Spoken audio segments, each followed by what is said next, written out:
Gracias, doctora Ana Julieta. Sí, el doctor Gerson Chaverra Castro es quien nos va a acompañar a continuación para hablar de la sentencia que todos están esperando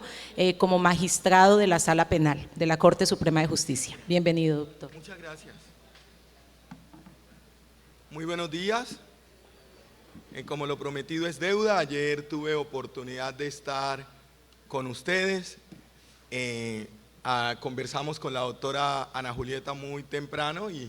ella me puso de presente este espacio que providencialmente logró abrirse porque, como les indiqué en el día de ayer, estoy comprometido con otro compromiso igual de importante a este, que es el relacionado con la Cumbre Judicial Iberoamericana, que es la reunión de 23 magistrados y presidentes de Corte Suprema de Justicia de Iberoamérica, donde Colombia hace parte de esa cumbre judicial. Estamos en este momento realizando la primera ronda de talleres de la cumbre número 27 que se va a celebrar el año entrante en República Dominicana y que va a tocar temas, algunos incluso relacionados con este encuentro académico, porque se habla de una de los ejes temáticos es justicia al día para garantizar la dignidad de las personas, y en el marco de esa temática tenemos 4 grandes temas, uno relacionado con el uso de la tecnología y la inteligencia artificial al servicio de la administración de justicia. Han salido ideas y propuestas muy interesantes, o sea que ahí hay una conexión absolutamente clara entre lo que están debatiendo en este foro académico y lo que nosotros también a nivel de la justicia de Iberoamérica venimos conversando. También se está trabajando un modelo de guías para la investigación y juzgamiento de delitos de alta complejidad, y también ayer la jornada relacionada con esa temática de gran valía y de gran valor, y va a ser un aporte muy importante para los procesos judiciales de Latinoamérica. Estamos trabajando el tema de la perspectiva de género y la interseccionalidad y el adecuado acceso de los usuarios a la administración de justicia. Como un abreboca, todo lo que se logre consolidar hoy, que en la tarde tenemos las conclusiones, será llevado a la cumbre que se va a realizar el año entrante para ser aprobado como unas especies de guías. Si bien no pasan por la fuerza vinculante de una ley, sí son una especie de guías, de protocolos, de parámetros que los países que estamos vinculados a la Cumbre Judicial Iberoamericana pueden ser referentes, pueden ser insumos, pueden ser líneas interpretativas para la investigación y el juzgamiento de los casos. Hecho ese abrebocas y esa presentación de la presencia institucional de la Corte Suprema de Justicia, donde estamos de anfitriones de esta cumbre, pasamos ahora a esta otra maravillosa cumbre. Bueno, ya la comunidad judicial, jurídica, los abogados, los defensores, conocen el cambio jurisprudencial que se presentó justo hace aproximadamente en la sesión de Sala Penal hace 8 días. Como usted referido al alcance del artículo 349 de la Ley 906 de 2004. Como los que han tenido la oportunidad de leer la Providencia empieza como una especie de presentación histórica, como ante la vigencia de la Ley 906 de 2004, en un primer momento, es decir, de 2004, y nos ubicamos hasta 2008, la jurisprudencia de la Corte Suprema de Justicia 2005-2008, sin mayor profundización al respecto, empezó considerando que allanamientos y preacuerdo eran institutos similares. Ya cuando la Corte tuvo oportunidad de revisar el tema con un poco más de conciencia, más a fondo, a partir del año 2008 consideró que eran instituciones jurídicas totalmente diferentes. Incluso en muchos tribunales del país, algunas salas de decisión, concretamente unas de Bogotá, que invalidaban o declaraban, dejaban sin efecto algunas manifestaciones unilaterales de culpabilidad, impetraban acciones de tutela a las personas afectadas, y siguiendo esa línea, la Sala de Casación Penal en sede de tutela dejaba sin efecto las decisiones de muchos tribunales que consideraban de que eran lo mismo y que por tanto debía de cumplirse el requisito del artículo 349. De manera que de 2018 hasta 2017 fue una línea pacífica de la Corte Suprema de Justicia en hacer una distinción entre allanamientos y preacuerdos, no solo para efectos de los fines procesales que entrañaban cada una de las figuras en su aplicación en el marco de los procesos, sino también porque la discusión encontró una importante relevancia o importancia frente al requisito establecido en el artículo 349 de la Ley 906 de 2004. Solo hasta el año 2017, concretamente el caso Nule, la Corte volvió a hacer un reexamen de la situación y por vía de una decisión mayoritaria no unánime consideró que preacuerdos y allanamientos no eran lo mismo y por tanto, tanto para uno como para el otro tendría que cumplirse el requisito establecido en el artículo 349 de la Ley 906 de 2004, en el entendido que en aquellos casos que hubieran representado por virtud del delito un incremento patrimonial para efectos de allanarse y de preacordar, el procesado tenía que reintegrar el 50% de lo apropiado y garantizar el pago del otro 50%. A partir de esa decisión, que incluso cuando la adopta la Corte Suprema de Justicia, yo era magistrado de la Sala Penal del Tribunal Superior de Bogotá, hasta hace 8 días se mantuvo esa línea de pensamiento de la Corte. Desde que yo llegué a la Corte en el año 2020 la encontré y empezamos inicialmente salvando voto, me acompañaba el doctor Eugenio Corredor en esa oportunidad, ya después vino el doctor Diego Eugenio Fernández en una primera oportunidad, después vino el doctor Diego Eugenio Corredor, ya después vino el doctor Bolaños y así paulatinamente estábamos en un principio 6-3, ya vinieron nuevos compañeros y eso generó que en la decisión que se adoptó el miércoles pasado, la decisión no fuera unánime, pero sí con una mayoría de 6-3 y es ahora la nueva línea jurisprudencial que está muy en consonancia de las primeras decisiones que sobre el particular adoptó la Corte Suprema de Justicia. Como juez y como magistrado de tribunal, desde el punto de vista de servicio, llamémoslo así, a la Administración de Justicia, además de las razones jurídicas que están contenidas en el fallo y que ahora vamos a tener oportunidad de hablar un poco de ella, siempre consideramos que esa línea de interpretación que había sido cambiada desconocía un poco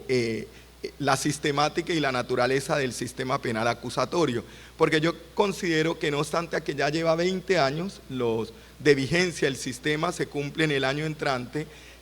hay un mal entendimiento del sistema penal acusatorio y de pronto no hemos comprendido que su operatividad pasa en la medida de que tenga mayor énfasis los institutos de allanamiento y los institutos de preacuerdo. Ustedes, los que han sido jueces, defensores, o los que son jueces, defensores y fiscales, han podido sentir el rigor en temas de eficiencia, productividad de la Administración de Justicia con esa línea de interpretación anterior, porque teníamos muchos casos, si bien esa jurisprudencia tuvo un momento histórico relacionado con la necesidad de que estas personas que habían participado en el mal llamado carrusel de la contratación,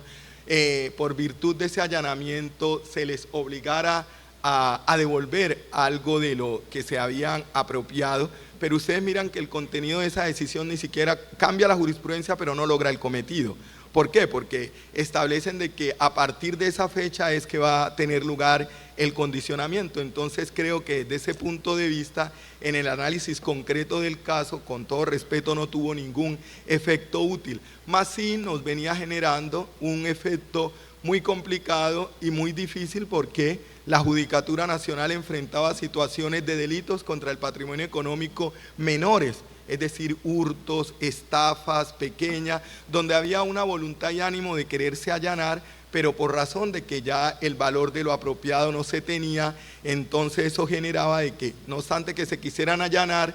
no podrían hacerlo porque estaba la limitante por virtud del preacuerdo y ahora impuesta también por virtud de allanamiento. Y eso se nos convertía en un proceso que pasaba a engrosar las largas filas de congestión judicial y que finalmente la justicia respecto de ese caso que podría haber sido resuelto por vía de un allanamiento o un preacuerdo, entrábamos ya en los promedios de demoras, porque yo he venido mirando los promedios de demoras de los procesos y cuando se resuelven en sede de casación o vía impugnación especial, nos encontramos que desde la ocurrencia del hecho al momento en que el órgano de cierre adopta la decisión han pasado 8, 9, 10 años, cuando esto hubiese podido ser un caso de que hubiera podido terminar tempranamente en 4 o 5 meses. Entonces veíamos de que era una jurisprudencia que evidentemente, más allá, que es lo más importante, que hay razones jurídicas para encontrar una distinción y mostrar que realmente no era una visión adecuada desde el punto de vista jurídico y respetando la sistemática de la ley 906, era una jurisprudencia que también estaba contribuyendo al atasco en el sistema procesal penal colombiano. Las razones que desde el punto de vista jurídico nos llevaron a realizar el cambio era que el punto central de la decisión de 2017 estaba prácticamente focalizado en el contenido del artículo 351, que es una norma que, si bien genera esa confusión, no podría ser como hilo determinante para llegar a una conclusión de esa naturaleza, dado que el artículo 351 nos establece que si el imputado o acusado decidiera aceptar los cargos o preacordar el acuerdo, y ahí estuvo la gran discusión, se consignará y será suficiente como acusación. A partir de esa mención, entonces fue el fundamento de la decisión de 2017 para considerar que la ley 906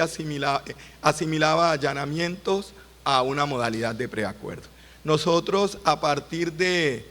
una interpretación tanto gramatical, hicimos una interpretación gramatical que mostraba cómo, desde el punto de vista lingüístico, allanamiento y preacuerdo son diferentes por las razones que todos ustedes conocen. En una es una manifestación libre, voluntaria, de querer aceptar en las condiciones que la Fiscalía General de la Nación, desde el punto de vista fáctico y desde el punto de vista jurídico, hizo la imputación y se acepta sin ningún condicionamiento, mientras que el otro instituto tiene de presente una negociación, tiene de presente un pacto, tiene de presente un acuerdo donde las partes en un plano, defensa y acusado, de igualdad, entran, refutan y llegan a un punto de acuerdo. Entonces, primero pusimos de presente un análisis desde el punto de vista gramatical para considerar que eran instituciones totalmente diferentes. Después se hace un análisis sistemático donde se enfrenta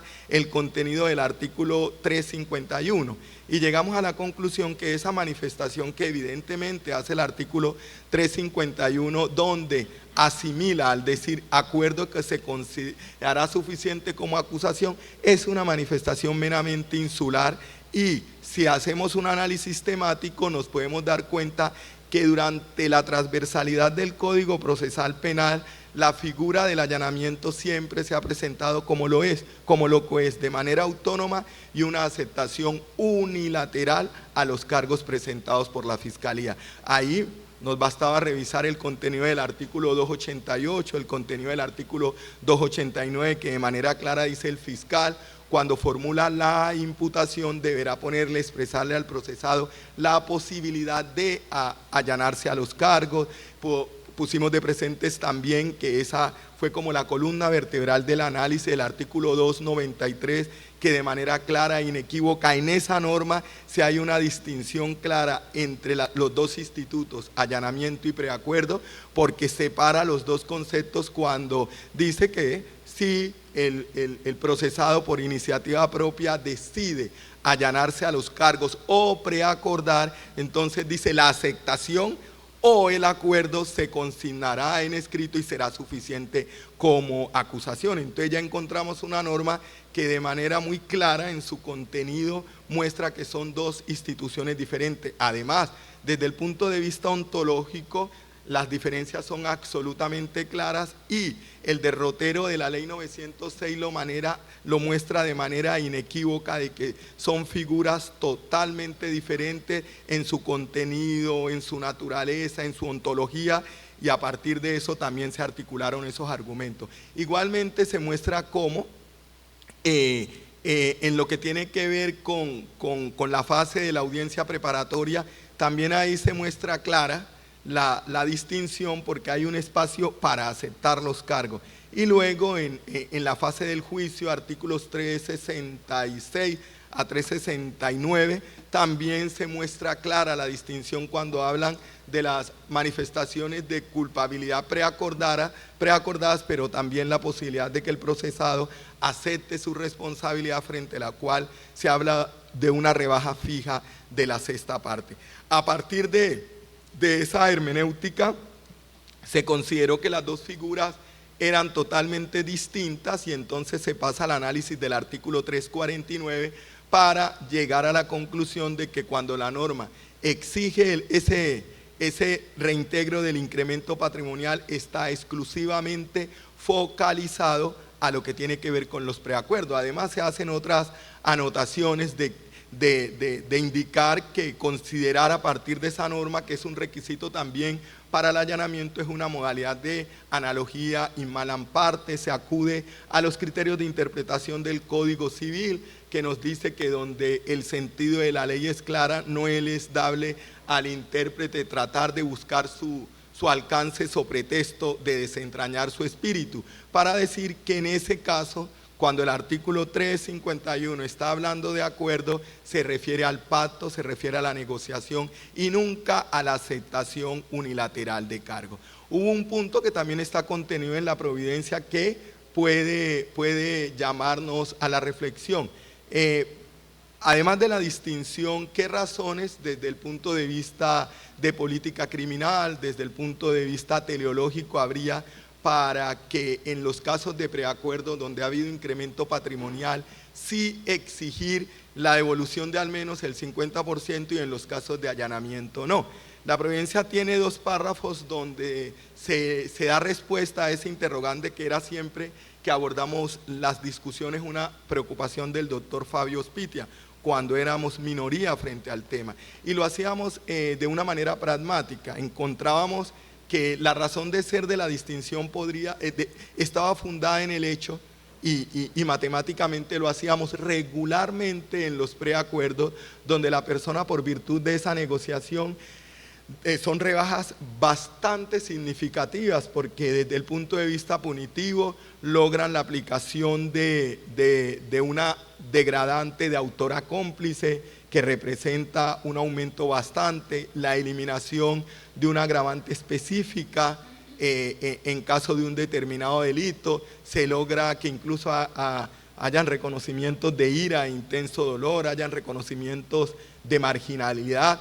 Ahora todo enfocado desde el punto de vista punitivo. Se logra que los delitos que son consumados para efectos punitivos digan que son delitos tentados, y eso siempre acarrea en términos prácticos una rebaja bastante importante y significativa. Entonces se entiende como razonable, proporcionado a partir de criterios de razonabilidad y proporcionalidad, que en esos casos donde el descuento punitivo es bastante importante, decae de manera severa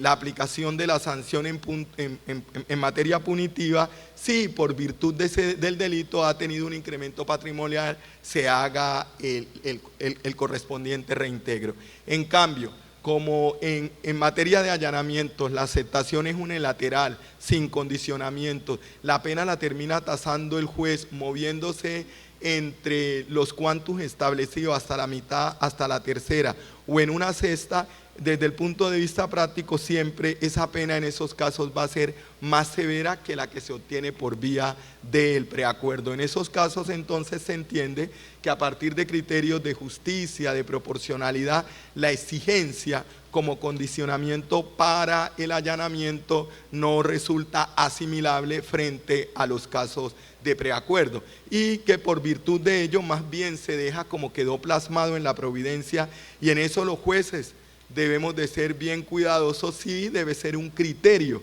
para graduar, incluso en el caso que se resuelve el juez, tiene ese criterio para graduar la pena, creo que dio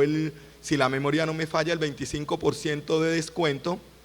y lo hizo a partir del hecho de que no hubo un reintegro patrimonial en estos delitos, que eran unos delitos relacionados con estafa, fraude procesal, falsedades, etcétera. Él tuvo como criterio el no reintegro ante el incremento patrimonial para efectos de graduar o establecer la rebaja por razón del allanamiento. Entonces, a partir de esa premisa se encontraba adecuada la distinción frente a uno y otro caso. Además, la providencia en eso, porque también las discusiones pasaron por el entendimiento de creer que nosotros partíamos de la base que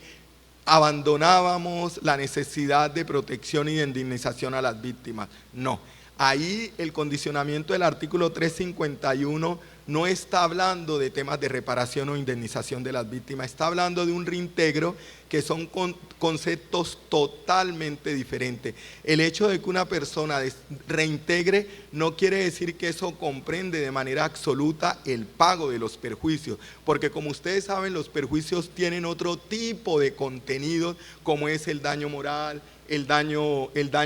material en sus componentes, el lucro cesante, daño emergente. Entonces, esos contenidos que están ahí no los cubre el mero reintegro, que incluso la norma los pide simplemente el 50% del valor que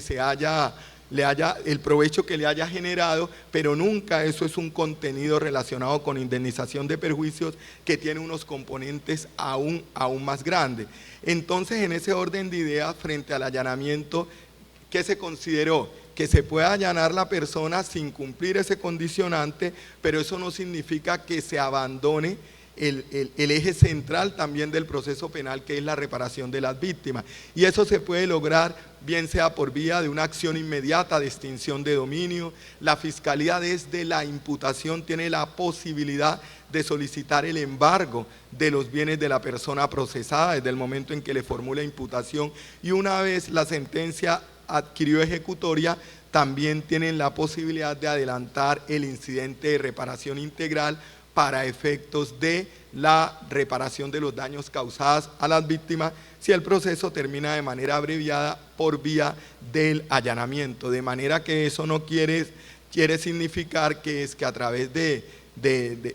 la nueva línea jurisprudencial se está, entre comillas, patrocinando de que no haya una adecuada indemnización o reparación integral de los daños causados a la víctima. Y por esa vía, entonces, se pone de presente de que el objetivo o el cometido se puede cumplir perfectamente, y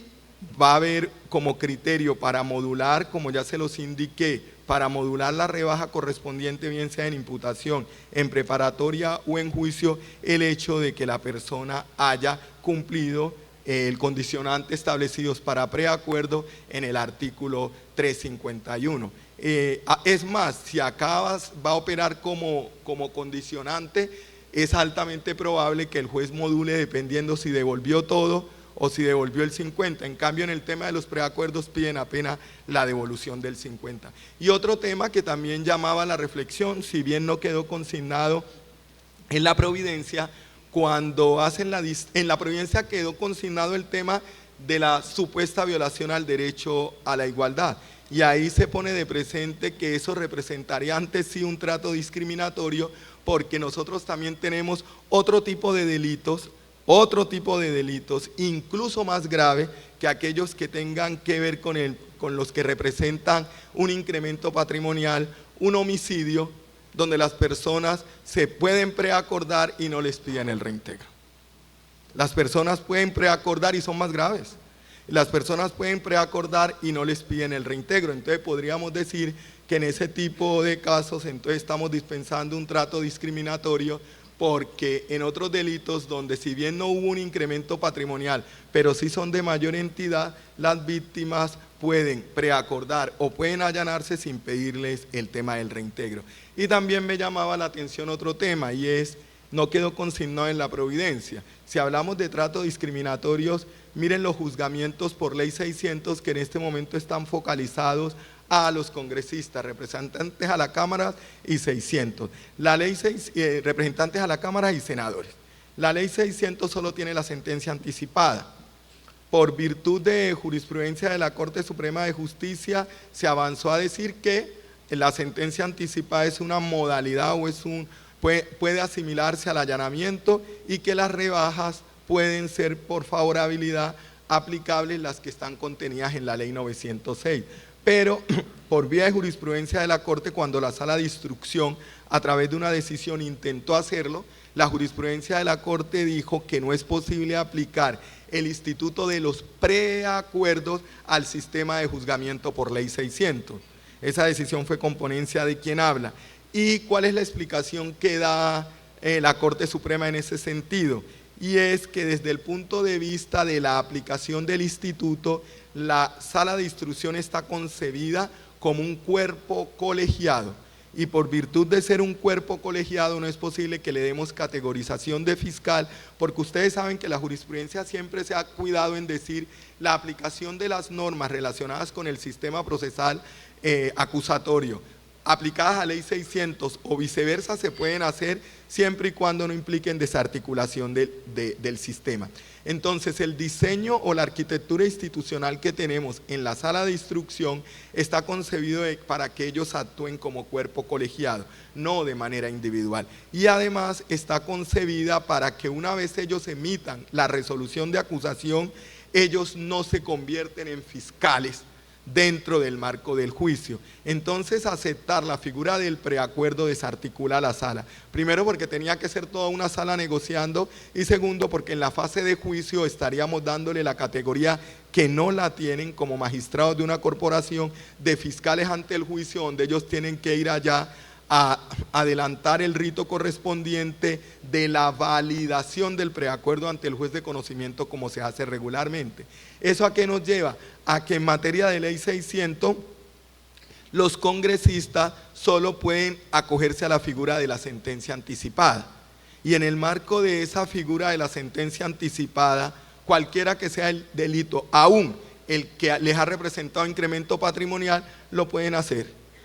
Lo pueden hacer sin cumplir condicionantes de haber devuelto. Y nosotros tenemos claro que la sentencia anticipada y el allanamiento son similares. Entonces ahí sí tendríamos ahora una modalidad de distinción odiosa, porque un congresista que cometió hoy un delito que ha representado incremento patrimonial se puede allanar o acogerse a sentencia anticipada, que es el nombre técnico de la ley 600, mientras que la persona que comete ese mismo delito al día de hoy, con la anterior jurisprudencia, si no devuelve el provecho patrimonial en un 50%, no puede allanarse. Entonces son todas esas situaciones que nos mostraron que desde el punto de vista de la esencia de cada una de las figuras, de su teleología, el contenido del artículo 351 estaba referido tal como la norma expresamente habla de acuerdo a las negociaciones o a los preacuerdos. Eso es grosso modo el cambio. Y como se los anuncié en el día, es más, como ustedes han oído por las noticias, la Sala de Casación Penal en conjunción con la Fiscalía General de la Nación ha venido comprometido desde este año a elaborar, estructurar un proyecto de reforma a la Ley 906 de 2004. Ese proyecto de reforma a la Ley 906, que incluso ya se le socializó a la ministra de Justicia, y como hay unas comisiones creadas para efectos de la reforma, tenía el cometido esencial de ayudar a encontrar un desfogue al sistema penal acusatorio, porque pues todos conocemos que realmente atraviesa por un colapso que pasa por un mal entendimiento del sistema. Nosotros nos estamos echando la mentira de que creemos que somos un país,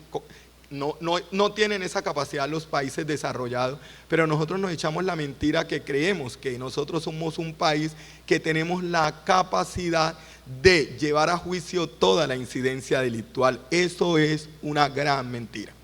Ningún sistema penal del mundo soporta que toda la incidencia delictual sea tramitada a través de juicio ordinario. Y la realidad nos muestra que nosotros tenemos fiscales que tienen 1.000, 2.000 carpetas en fase de indagación. Las indagaciones a nivel de la Fiscalía, y lo digo como juez de tutela de segunda instancia, se están moviendo es a través de tutelas. Y nosotros vemos a través de las acciones de tutela que personas que han formulado una denuncia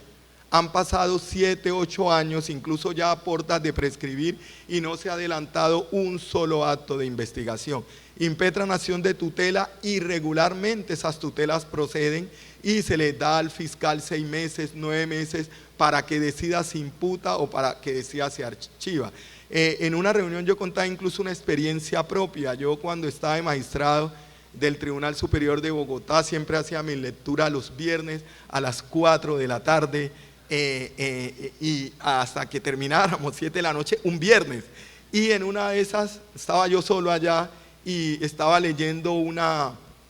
sentencia relacionada con un delito de acceso carnal abusivo con menor de 14 años, y después de que se lee el fallo confirmando la sentencia, pues el preso se me vino y yo indefenso, por fortuna la pericia del guardián, pero me hizo 2 ataques fuertes y determinantes con el fin de agredirme, y yo formulé como me correspondía, formulé la correspondiente denuncia por violencia contra servidor público, porque los actos fueron inequívocos, alcanzó incluso a llegar hasta el estrado, tomar la providencia, dañarla. Bueno, eso fue un momento difícil. Formulé la denuncia en su momento, eso fue año 2019, y solo el año pasado fueron a tomarme la ampliación de denuncia. Y estoy de magistrado de la Corte Suprema de Justicia. Entonces, no, 5 años después, a la ampliación. Y eso me pasa a mí, imagínense, a la persona víctima de una estafa, de un hurto, de una usurpación, de una falsedad, de un fraude, pues son 8, 9, 7 años y no ha pasado nada. Pero eso obedece al tema estructural de la gran congestión. ¿Por qué? Porque la ley 906 en el año 2005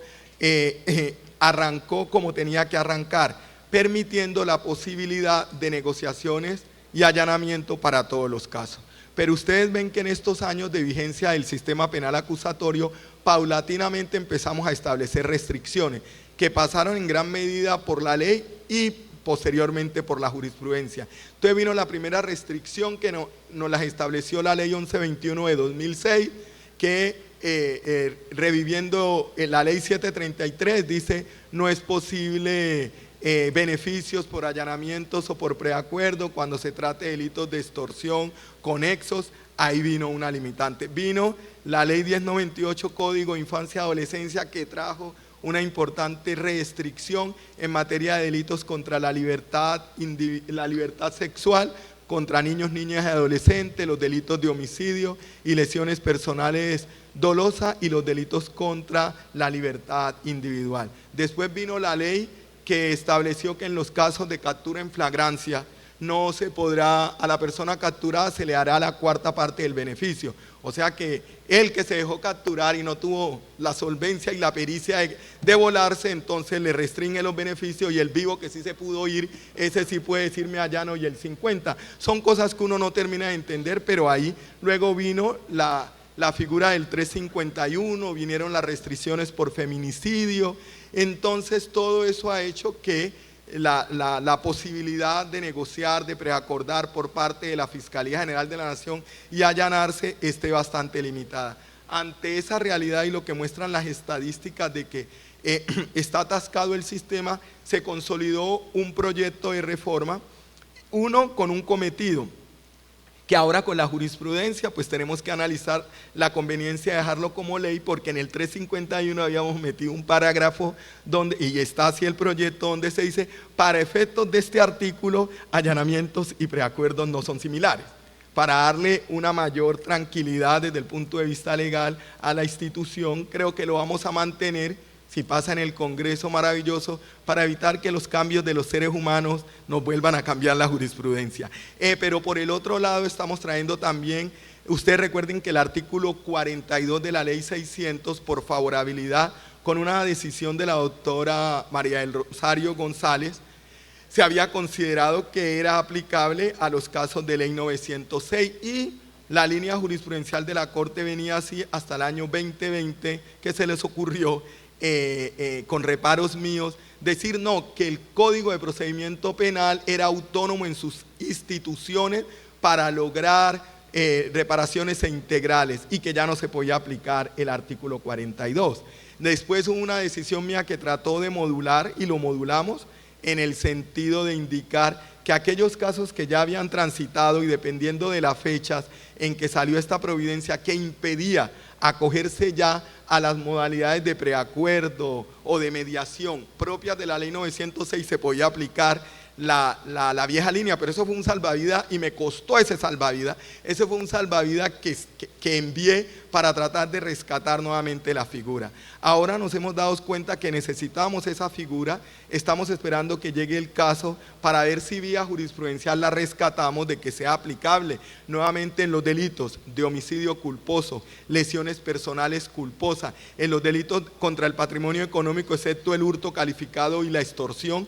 que podamos nuevamente lograr la figura de la indemnización integral en esos casos. Entonces el proyecto de ley, mientras llega la línea jurisprudencial, rescata y trae el artículo 42 a la ley 906 y adiciona algo, incluso permite en el hurto calificado excepto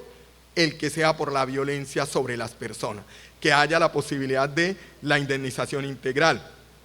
Se establece la posibilidad y se eliminan, y era lo que le he explicado en rueda de prensa a los periodistas, porque entonces ellos llegan, es muy difícil con ellos, ellos titulan así: presidente de la Corte defiende la iniciativa legislativa que busca devolverle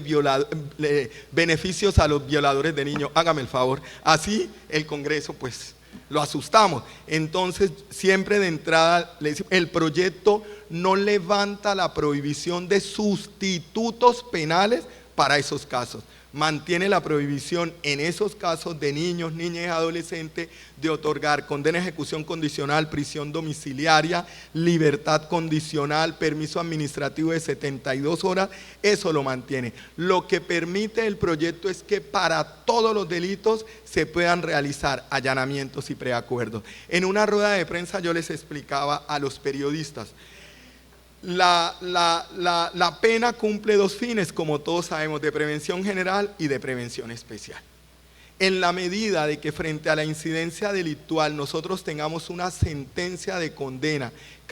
oportuna y rápida en 6, 7 meses o antes, en ese tipo de delitos el fin de prevención general se cumple de manera cierta y efectiva porque el efecto disuasivo se siente. Mire, este señor hace 3 meses, 2 meses cometió este delito contra un niño, una niña o un adolescente y ya tiene una condena de 13, 14, 15 años. E igual el fin de prevención especial negativa también se cumple porque en tanto se separa o se inocualiza al delincuente de manera inmediata, porque en ese tipo de delitos se obtienen libertades provisionales y esos agresores vuelven al entorno familiar. Entonces yo creo que con una política seria de aplicación de mecanismos de allanamientos y preacuerdo, esos dos fines se cumplen, porque lo que estamos viendo es que ese tipo de procesos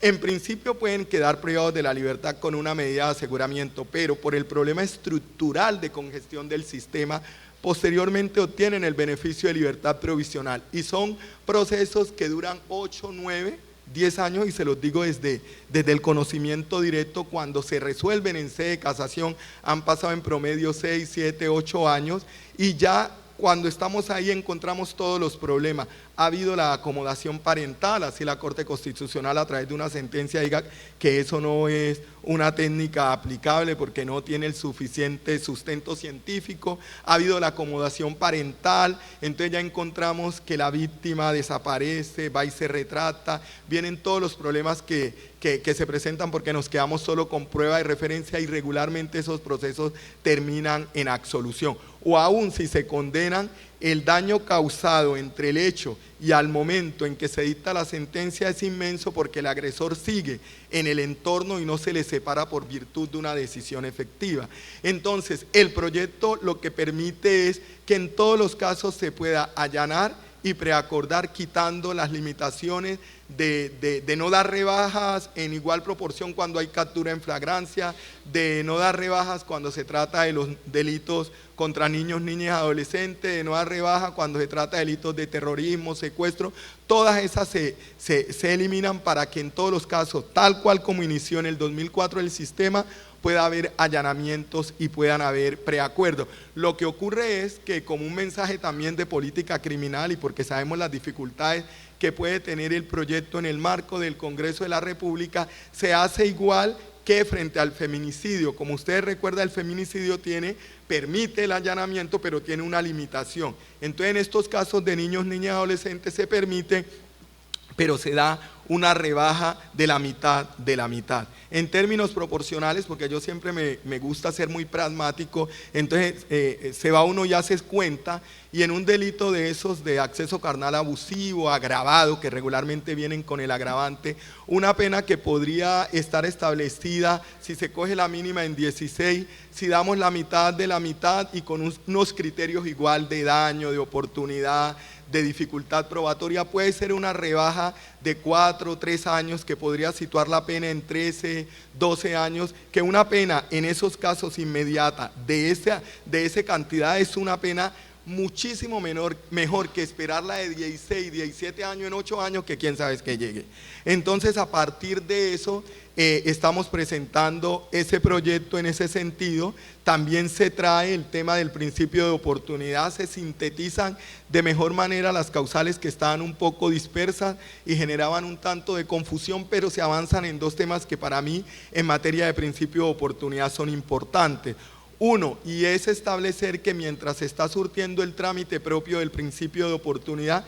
no correrán los términos de prescripción. Porque ¿qué está ocurriendo con el principio? Cuando se suspende el procedimiento a prueba, mientras esa persona a la que se le otorgó el principio de oportunidad, porque va a servir de testigo contra la organización criminal o contra otro tipo de autores, se le suspende con el aval del juez de control de garantía. Y ahí hago un paréntesis grande: nunca la Corte ni la Fiscalía están comprometidas en un proyecto que en el marco de principios de oportunidad y preacuerdos no pase por el control del juez de garantías y el juez de conocimiento. En ese aspecto le fuimos claros a la ministra de Justicia que nuestro proyecto no trae una posibilidad de esa naturaleza, porque nosotros entendemos, primero, que eso tendría que pasar por una reforma constitucional, porque el artículo 250 establece la figura del juez de control de garantías para efectos de el control de legalidad del principio de oportunidad. Y en materia de negociaciones y allanamientos tiene que estar el juez de conocimiento o el de garantía, porque son situaciones que se surten, por ejemplo, el allanamiento con el fiscal, y el fiscal es una parte. Entonces, la validación de garantías, como el hecho de saber de que es libre, consciente, voluntaria, debidamente aceptada, no puede pasar solo por el aval de la parte contraria, sino que tiene que tener ahí el juez de conocimiento de garantía que valide que se trata esa renuncia, que es de una trascendencia en materia de derechos fundamentales, a un juicio libre, contradictorio, sea ante un juez de conocimiento. Cerrado ese paréntesis, ¿qué pasaba con los temas de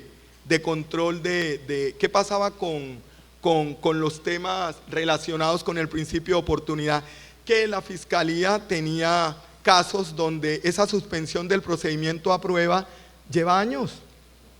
3 años, 4 años, ¿por qué? Porque el juicio está demorado. Es que todo esto es una cadena de problemas estructurales. Entonces, como el juicio está demorado, entonces esa persona, como todavía no ha cumplido con lo que tiene que cumplir para que ahora sí quede absolutamente liberado del tema penal, entonces hasta que no se haga el juicio duraba, y eso estaba contando para la prescripción. 2 temas importantes se traen en el proyecto. Uno, que se utilice para esos casos la figura de la prueba anticipada,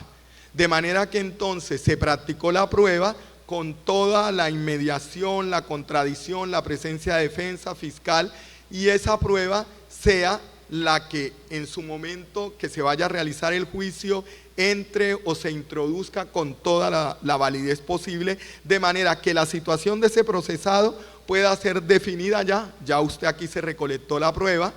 Entonces podemos de una vez terminar este proceso respecto de usted, porque en lo que tiene que ver con su participación ya quedó recaudada. Y segundo, se establece también que mientras se surte ese trámite del principio de oportunidad, no corren los términos de prescripción. Y yo creo que de esa manera se puede blindar la figura. Y rápidamente, con esta sentencia nos van a venir unas situaciones problemáticas que como jueces de la República vamos a tener que empezar a enfrentar. La primera, los jueces de ejecución de pena, por virtud de estas sentencias, no pueden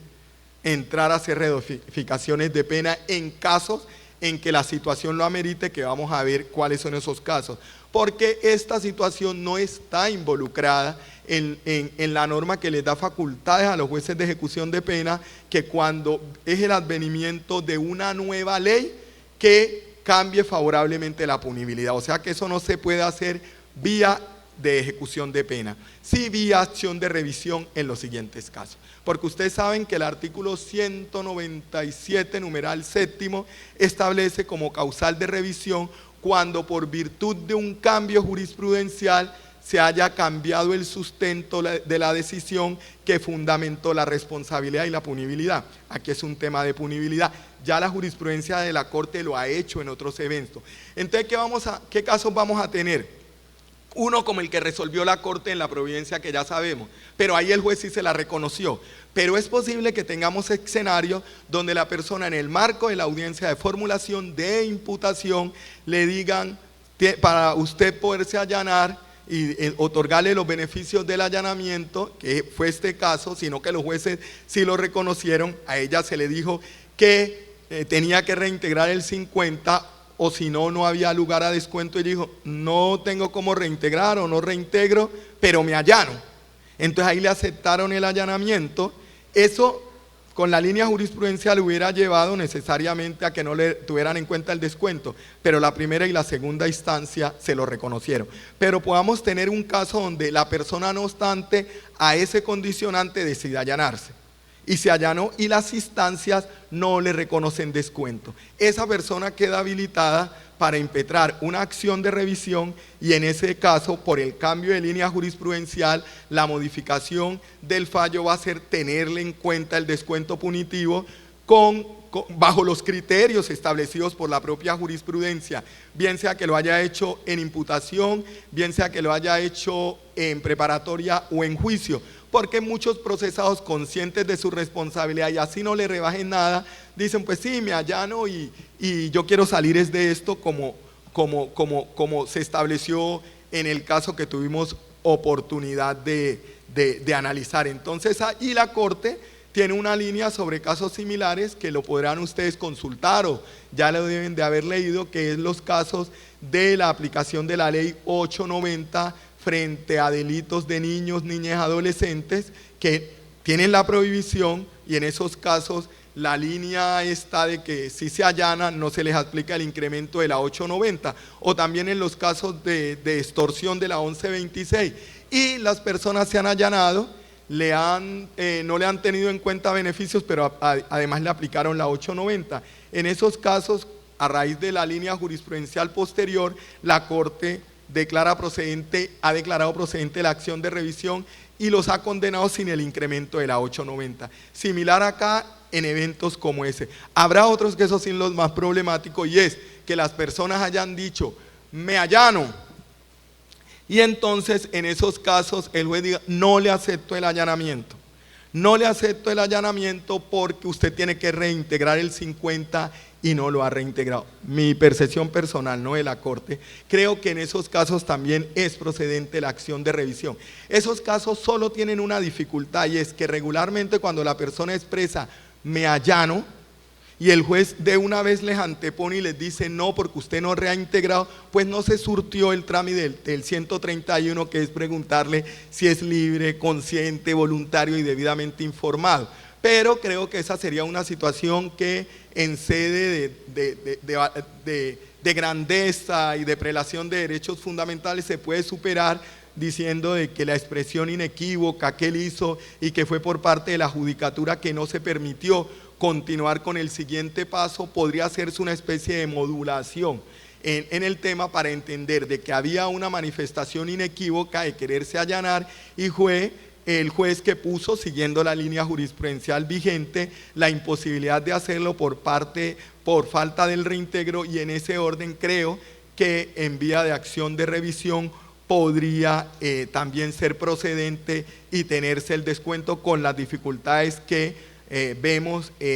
puede tener, porque en los casos donde la persona dijo, así no me rebajen, me allano, y no se lo tuvieron en cuenta, queda muy fácil, porque ahí lo que viene es el juez a validarlo del 131 y no tendría ni dificultad. Los que lo expresó, pero el juez no le permitió continuar en el proceso del allanamiento porque antepuso el requisito, también es posible, pero van a tener cierta dificultad, pero yo creo que son posibles de por vía de una acción de revisión mirando aspectos de justicia material y la voluntad clara de la persona a querer allanarse y que fue sofocada por virtud de la decisión judicial. Y vendrán los casos terceros, que eso sí, prepárense, van a ser muchos, y es todos los que ahora van a decir, no, yo me iba a allanar, pero como el juez me anunció de que no podía allanarme porque no devuelvo, por eso ni siquiera lo manifesté, esos son unos vivos, no hay que aceptarle eso, porque es claro, pues claro, entonces eso no se puede aceptar, porque ahí sí tenemos que salir con el argumento diciendo de que nunca en ninguna de las tres fases hubo un deseo, una manifestación, no obstante, teniendo la opción incluso de poderlo hacer así no recibiera rebaja o incentivo. Entonces eso no pasa de ser ahora una estrategia que la judicatura no puede aceptar, porque si no todos los que fueron condenados en esos delitos que tienen las prohibiciones, que exigían la devolución correspondiente, pues nos van a indicar, es que si el juez no me dice que debo reintegrar, yo hubiera dicho que sí me allano, cuando ha estado la expresión clara e inequívoca cuando los preguntaron que no. Entonces yo creo que esas serían como las consecuencias de este nuevo cambio, pero que en todo caso serían consecuencias procesales muy mínimas. Creo que los provechos son superiores. Yo en lo personal y desde el punto de vista espiritual estoy feliz, porque fue una lucha de 4 años con un salvamento de voto, luego con 2 compañeros que llegaron, 3, y finalmente, y por eso es bueno la dinámica de los cambios, porque ahora después de estar 3-6 en contra, ahora quedamos 6-3 en favor, y yo hago cuenta, este se va en tal época, este en la otra, esta otra, y eso me lleva a la alegría de que por lo menos va a ser una línea que va a perdurar por lo menos dentro de los próximos 4 y 5 años. Muchas gracias.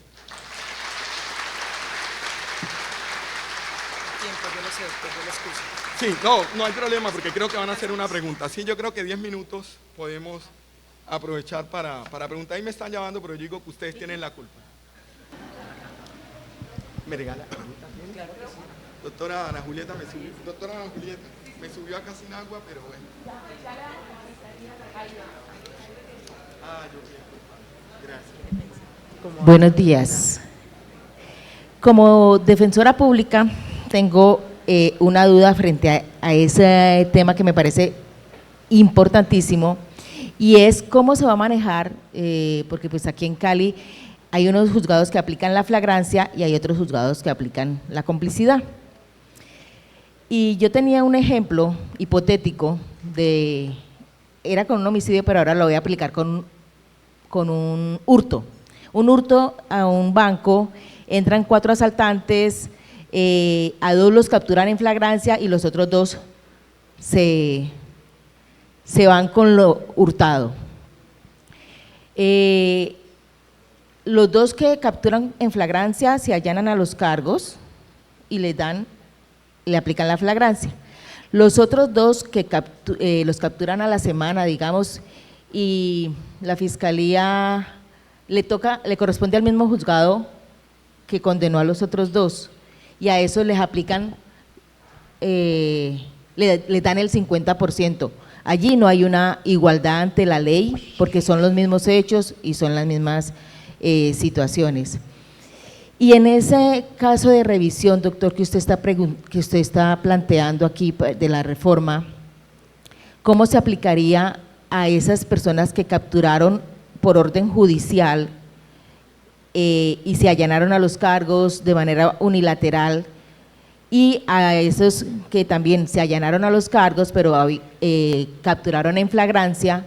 les van a dar el 12.5 y a los otros les van a dar el 50? Bueno,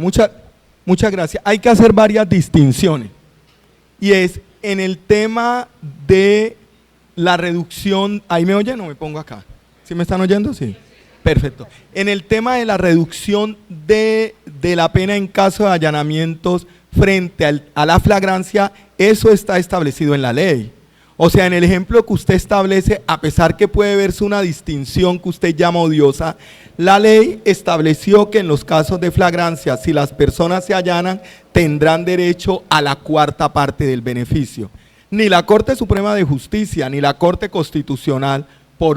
la Corte Constitucional por vía del control abstracto de constitucionalidad, ni la Corte Suprema de Justicia como máximo intérprete de la ley se han ocupado para decir si esa norma viola algún derecho, alguna garantía fundamental o es contrario al principio de igualdad. No se ha hecho. O sea, no hemos entrado a hacer un análisis en ese sentido, si realmente esa norma termina violando el derecho a la igualdad. No se ha hecho ni por la Corte Constitucional ni por la Corte Suprema de Justicia. Entonces, en ese entendido, y salvo que un juez de garantía quiera aplicar la excepción de inconstitucionalidad y termine quitándole los efectos que establece la ley. Pero en ese sentido, encontraríamos en línea de principio adecuado que los jueces de conocimiento, aplicando la ley en un caso donde hay captura en flagrancia, otorguen la cuarta parte del beneficio. Así sea un caso como usted menciona, que 4 atracadores, a 2 capturaron en flagrancia y otros 2 se fueron y se allanan, los unos tienen derecho al 50, hasta el 50, y los otros a la cuarta parte del beneficio. Pero hay mecanismos en línea de interpretación para los jueces, para la Corte no ha llegado la oportunidad, o la Corte Constitucional, para entrar a mirar. Pero lo que sí hace el proyecto, pero todavía no ha sido aprobado, es eliminar ese condicionante, el proyecto que vamos a presentar, en el sentido de que el capturado en flagrancia, porque coincidimos muchos en que eso es una distinción que no tiene sentido, porque la persona que no tuvo la pericia de volarse, y el caso suyo lo deja en evidencia, recibe menos descuento que aquel que fue más hábil, y es como premiar como la habilidad delictual. ¿Cierto? Entonces aspiramos que por vía del proyecto de ley, sin perjuicio que en un momento determinado la jurisprudencia aborde el tema en concreto y quiera mostrar en línea de interpretación que se termina siendo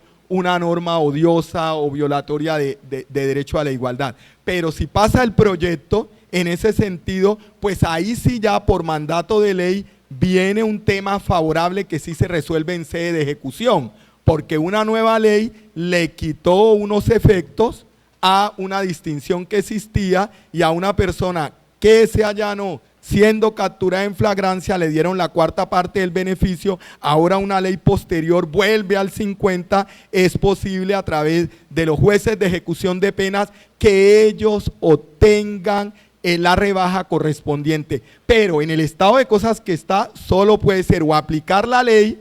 o una vía de interpretación que haga cada juzgado en virtud de su autonomía o independencia, o la Corte, que no ha llegado y que esperamos que sea por virtud de la ley, la que tenga que aplicar. Pero mientras tanto hay que mantener esa línea en ese sentido. ¿Listo? Bueno, entonces yo me les despido, les agradezco mucho esta oportunidad y nos vemos. Una pregunta Del magistrado. Doctor, brevemente, qué pena. No, claro, doctor, ¿dónde lo veo? Muchas gracias por sus explicaciones y su aporte tan importante. Yo solo quiero preguntar si la Sala Penal se planteó el problema de la alta corrupción en Colombia. Precisamente anoche teníamos la expectativa que a unas personas que están imputadas de corrupción les iban a imputar cargos, y yo dije, no, eso se allanaron a cargos, se ganaron el 50% sin devolver un peso. Yo particularmente pienso que esa restricción del reintegro sí afecta a las víctimas. No es un tema de perjuicios, por supuesto, pero sí afecta. Porque la víctima no va a recibir la devolución por lo menos del 50% y le van a garantizar el otro 50%, en un incidente de reparación menos. Miren ustedes lo que está pasando ahora. Se robaron 90.000 millones y uno de ellos dice que va a devolver 200. Y tiene un apartamento de 800 millones, o sea, se perdieron 89.000 millones. ¿Qué tal que por cambio de erradicación a usted le toque eso? No, pues me declaro impedido, doctor, me declaro impedido. Me declaro impedido. Entonces, ¿qué ocurre? Ocurre que esas personas van a aceptar cargos, van a allanarse y se ganaron el 50%. O sea, yo creo que en Colombia, desde el punto de vista político criminal, la decisión ha tenido y tiene un gran impacto en ese sentido. Porque hay muchas personas y la corrupción está en un nivel muy alto que estaban esperando un papayazo de esos. Además le digo, desde hace mucho tiempo, muchas personas que están siendo procesadas por omisión de agente retenedor no han podido resolver el problema de ganarse un descuento de pena porque pues tienen que reintegrar. Y eso sí afecta a la víctima necesariamente. Si mediante ese mecanismo la víctima puede recibir por lo menos el 50%, en el incidente de reparación no lo va a recibir. O sea, en sentido material, si bien no constituye una indemnización de perjuicios, por supuesto, sí hay una afectación a la víctima. Quiero saber si la sala penal se planteó eso, porque eso aplica para los hurtos. Desde la individualidad, querido doctor Orlando. Lo que sucede es que con todo respeto, en sus manifestaciones sí hay una confusión entre reintegro e indemnización de perjuicios. Y es que la ley 906 establece mecanismos como lo establecí y que por eso debe ser la actividad propositiva de la Fiscalía General de la Nación. Es que la ley tiene los mecanismos para evitar de que se hagan ese tipo de confusiones. Cualquiera que sea el delito, incluyendo uno de aquellos donde ha habido incremento patrimonial, hay mecanismos que se activan desde la formulación de imputación. El embargo de los bienes, que muy excepcionalmente lo utiliza la Fiscalía General de la Nación. Las acciones de extinción de dominio, nosotros tenemos una ley de extinción de dominio supremamente robusta, que no requiere condena penal para efecto de paralelamente arrancar la acción de extinción de dominio y todo lo que tiene que ver con incremento patrimonial fruto de delitos contra la administración pública, hay una causal establecida para adelantar la acción de extinción de dominio. Y finalmente, el incidente de reparación integral, claro que sí es efectivo, en la medida en que los bienes de la persona que está siendo procesada hayan sido embargados. Una vez obtenida la sentencia condenatoria, inmediatamente se puede adelantar el incidente de reparación de perjuicio integral y la garantía de la indemnización estaría completamente asegurada por virtud de la medida de embargo y secuestro. Entonces considero que en cualquiera de los casos, la protección de la víctima sale indemne desde que los operadores de justicia utilicemos los mecanismos establecidos para lograr la recuperación de los dineros fruto del incremento patrimonial que ha generado el delito. En cambio, sí, bajo el criterio de que eso deja desprovisto a las víctimas, que en mi sentir genera una confusión entre lo que es la devolución de un incremento y lo que es una reparación integral a las víctimas por los delitos, eso sí estaba desnaturalizando la aplicación de una figura que en ninguno de los casos impide de que el Estado cuente con las herramientas necesarias para recuperar el valor de aquellos dineros que han sido obtenidos de manera ilícita. Y yo lo tengo que dejar. Doctor, a propósito de que usted habló de incidente de reparación integral, en el proyecto de ley es posible que ese se pase a la jurisdicción civil y que nosotros los penalistas nos quedemos con el… Pregúntenle al doctor Bolaño, que yo se lo voy a… No, eso ha sido una petición constante de la Judicatura Nacional. Nosotros lo que quisimos fue presentar un proyecto que estuviera en este momento focalizado en los mecanismos de justicia premial y el allanamiento, para evitar de que por cargarlo de tantas cosas, el fin que ahora tenemos de pronto se termine enmarañando, porque ahí vienen discusiones que entonces los civilistas no van a querer eso, los juzgados civiles no, nosotros algunos sí, otros no, y de pronto en los debates por una norma se nos termina uniendo el proyecto, ya sobre todo que ya tenemos una que sé que va a ser muy complicada y que va a generar siempre dificultades a nivel del Congreso, y tenemos la preocupación que por esa de los niños, niñas se nos termine hundiendo la iniciativa. Entonces por eso, aun cuando hay otras figuras loables, importantes, necesarias, requerirían de pronto un consenso más grande que podría generar dificultades en el Congreso, pero eso lo dejamos pues para futuras reformas. Yo les agradezco, de verdad muy amable. Gracias. Hasta luego.